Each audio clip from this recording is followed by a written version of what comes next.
C'est par la foi que voyons l'invisible.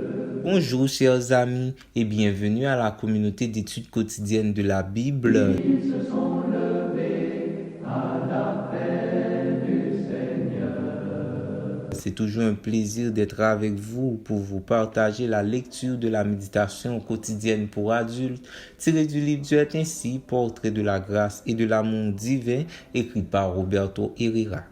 Tout d'abord, je tiens à vous remercier de votre fidélité à l'écoute et au partage de nos différents contenus, tout en espérant qu'il reste pour vous une source de bénédiction et d'édification spirituelle. La méditation en ce jeudi 24 octobre est intitulée « L'humilité de Dieu, quel grand mystère !» Après s'être trouvé dans la situation d'un homme, il s'est humilié lui-même en devenant obéissant jusqu'à la mort sur la croix. Philippiens 2, verset 8. Ellen White a écrit « L'univers fut émerveillé en apprenant que le Fils de Dieu allait s'offrir en sacrifice pour sauver l'humanité.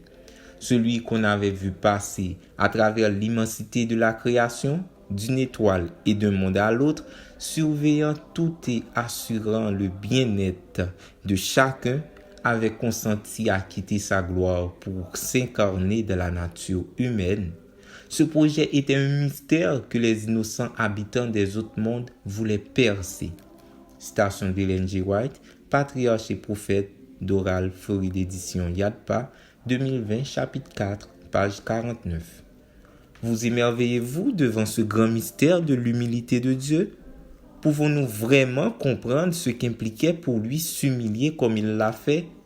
L'humilité de Dieu s'est manifestée à partir du moment même où il nous a créés. Nous créer à son image et à sa ressemblance est un détail qui parle de lui-même.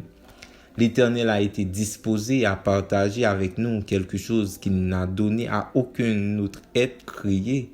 Il n'a pas jalousement gardé sa propre manière d'être, mais l'a humblement partagé pour notre bien.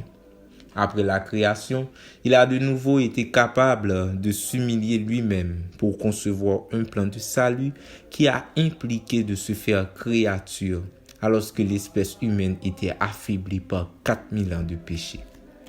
L'apôtre Paul a exprimé son admiration pour cela en écrivant « Lui dont la condition était celle de Dieu, il n'a pas estimé comme une proie à arracher d'être égal avec Dieu, mais il s'est dépouillé lui-même en prenant la condition d'esclave, en devenant semblable aux hommes. » Philippiens 2, versets 6 et 7. Cette humilité est un grand mystère. Et que dire de l'humilité divine qui accepte que notre corps soit le temple dans lequel son Saint-Esprit habite?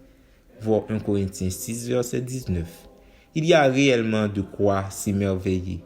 Au-delà du sentiment d'émerveillement et de reconnaissance pour un tel mystère, Dieu veut que nous fixions notre attention sur son humilité pour que nous l'imitions. Aussi, nous dit-il dans sa parole inspirée, « Ayez en vous la pensée qui était en Christ Jésus. » Philippiens 2, verset 5. Il est évident que nous n'égalerons jamais le Christ, mais nous pouvons imiter son attitude dans une activité ou une circonstance qui se présente à nous. L'humilité de Dieu ne doit pas s'arrêter à notre intellect au stade de simple théorie, mais conduire à la pratique comme un mode de vie. Pourquoi? Parce que Dieu ne peut employer avec efficacité celui qui est rempli d'orgueil. Merci d'avoir suivi cette méditation. Nous vous souhaitons de passer une très bonne journée. Au revoir.